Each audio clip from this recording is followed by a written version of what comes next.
Eh, sabihin mo na kay Kong na ano tayo.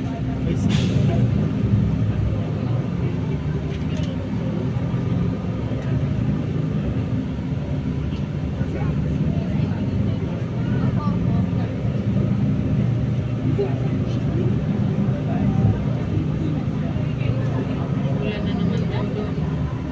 Ulan ulit. Ay, dito tayo. Dito. Saan? Dito ata. Hindi. Di ba? Philippine eh.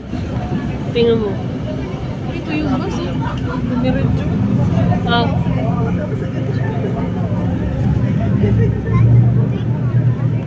Ay, ito. Ito pala. Ay, ang init. Dito na kami sa... Ayun,